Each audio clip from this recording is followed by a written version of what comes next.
So I had this body control module come in for repair. Only problem is I couldn't really find anything wrong with it. These are pretty difficult to repair, but the customer asked me if I could just go ahead and program a replacement instead because they want to be able to completely rule it out. So I just happen to have a replacement here. Only problem is my part number is different. So the programming is different, so it's not quite as easy to clone, but it can still be done, and I'm going to do that. I did verify that all the hardware was the same, checked everything, and it is the same, so it's just going to be the programming that's different. So in order to clone this one fully, what I'm going to have to do is copy this neck chip here and the EEPROM from it and transfer that to my replacement. And it's been a while since I've done that. I think I did a video a while back where I copied or backed up a Virgin BCM from GM just so I could have the copy of the Virgin file. So I mean I have done it before. It's been quite a while though. I'm probably going to use my Xpro device to read this, and then the EEPROM is whichever EEPROM reader I grab first. I'll read with. But all right, let me go ahead and pull up my diagrams and see about getting this guy hooked up, and let's see if we can get it read.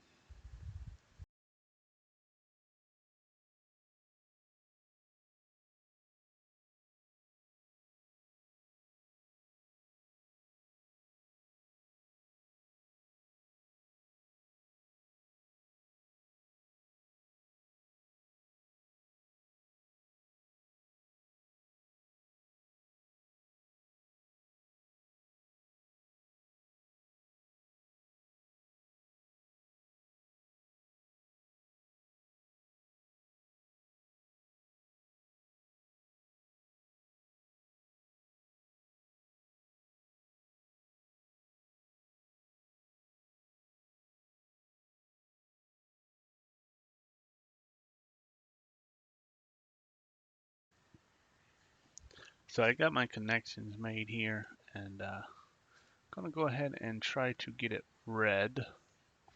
Let me open up Xpro, open up the display here for you, and we're gonna go to Device, and we're gonna go to MCU, and this is a 850. We're going through UART, and this chip is a 70F3385. And if you look here in this menu, you'll see options that say data flash, and then you'll see options that say code flash. Um, the way that I interpret this is basically the data flash is kind of like an emulated EEPROM, and code flash is kind of like the, I guess, the main programming. It turns out that this particular module, they don't use any data flash for the this chip, so we don't need to read that one. There's just nothing there. So we're going to go ahead and select the code flash. And if we open our file here, and if we try to read it right now, it will not read. And I'll go ahead and demonstrate that for you.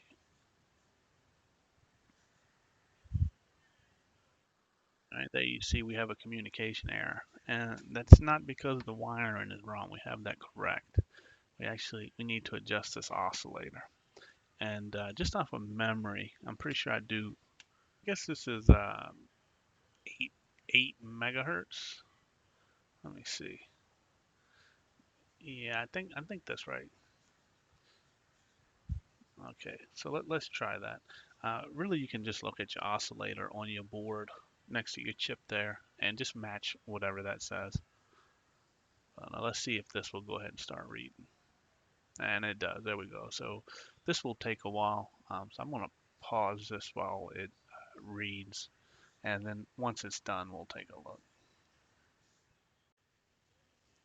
Okay, so it's finished reading and I have it saved here. Now we can take a look. And what I noticed when I was saving this one is that I had already done one of these. Not the same one because I save them by the serial numbers, but I had done a very similar one. And here I have, you can see the data flash is empty,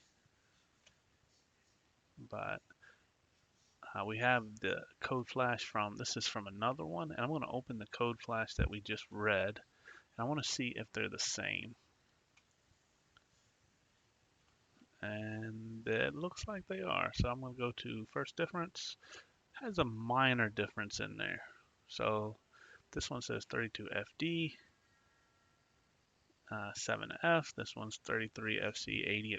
I have no idea what that is, what the difference in them is. But that is in the flash, so it means something. And let's see, here we have a 01, and this one has a 00. So I'm not sure if this is some kind of configuration data or maybe it's just kind of bad read, bad write. It's hard to say. Never really looked into them too much, but there is our flash that I'm going to be taking to the other body control module. So now I would just need to read the EEPROM from the original. So I can disconnect all this stuff now.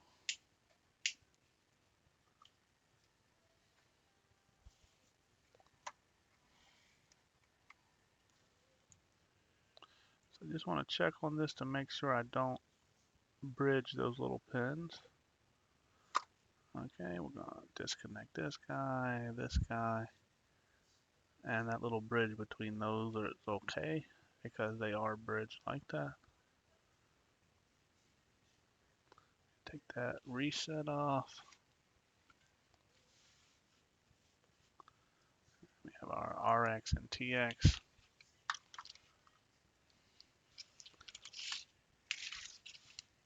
And let's go ahead and focus on the EEPROM. Okay, so we have a 24C16 EEPROM.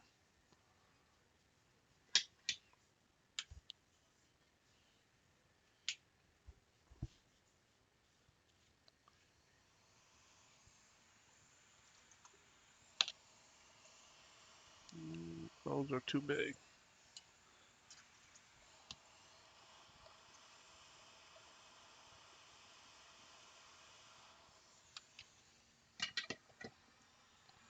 We'll take him off with some hot air there pretty quick. I'm going to use the little TL866 here.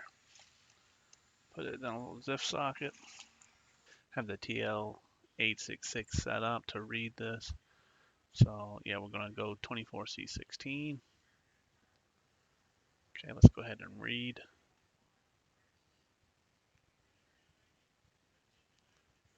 And now we have to go to where we saved everything.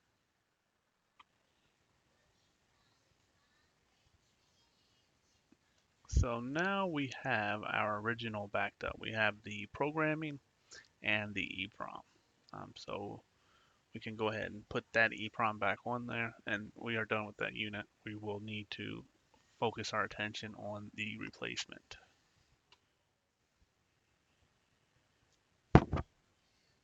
Okay, so I have the donor wired up already, um, and I want to back this one up as well before I write over it.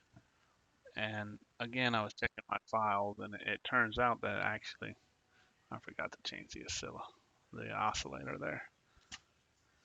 I was checking my files, and it turns out that I have one of these as well already.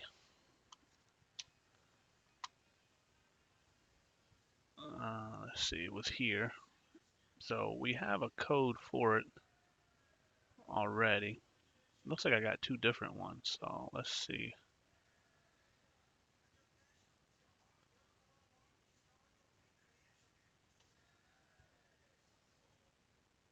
let's see if this one is the same. Okay, so whatever that code was here, it's different in this one too. So that code may be something important. I see this one's got some other stuff changed in it too. But that's pretty interesting that this one has a different, just that little spot right there. See, this one's reading, so that'll be a little while. Okay, so I have my donor backed up now, so I'm gonna go ahead and write my original file, which is this one. Go ahead and write this to it. Just want to make sure I have everything selected here again. Let's put this back. This the way Xprog is, like they're saying this is like 80 megahertz. I'm sorry, 8 megahertz, but I'm pretty sure that there should be like a comma here or a period here. So it's not actually, this isn't actually like 4 megahertz. I think this is actually just 4 hertz, or I'm sorry, 40 hertz. So like if I was to do this, then you got 1 hertz.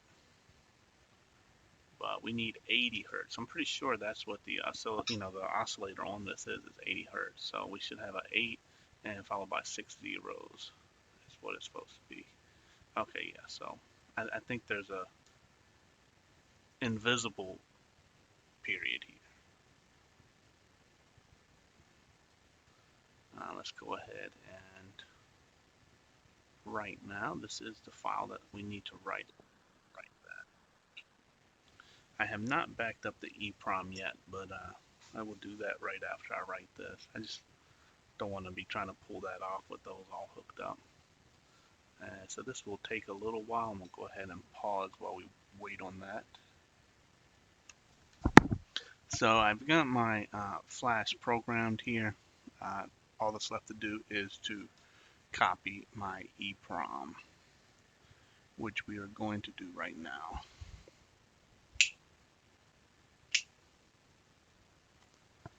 And I can go ahead and remove these wires. I do not need them anymore.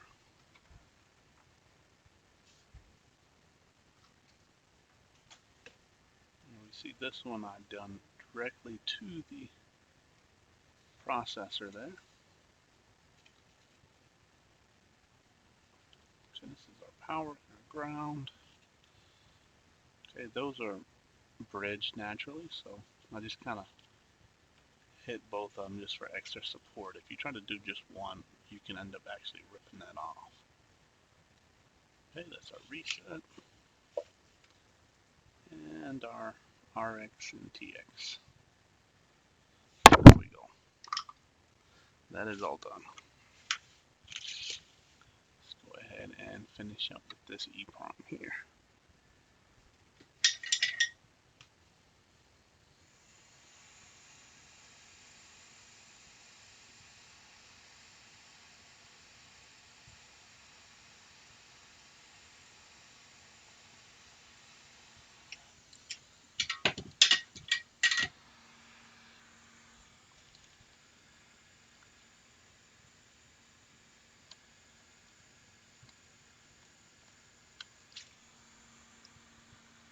So that is my old one. Let me make sure I got that saved. I'm pretty sure I do. So I'm going to read the new one here because I do want to back it up before I write it.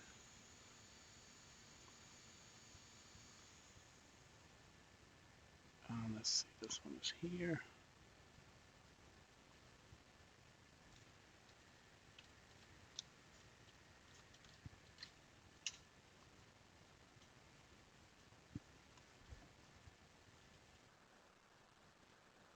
Okay, so that is saved. Now we can go back and load the data from the original body control module.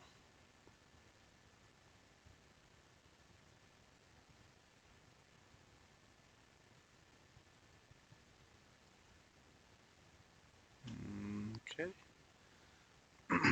We can go ahead and write that.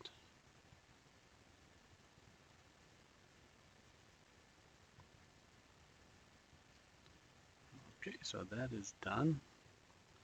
All of that is done. So now we just need to put this back. Okay, so I'm just gonna heat the area up here.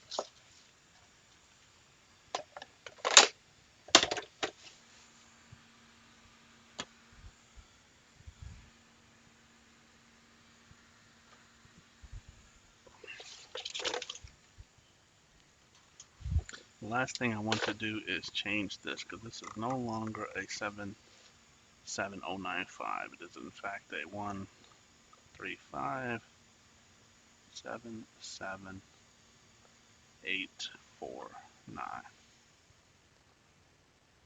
Okay.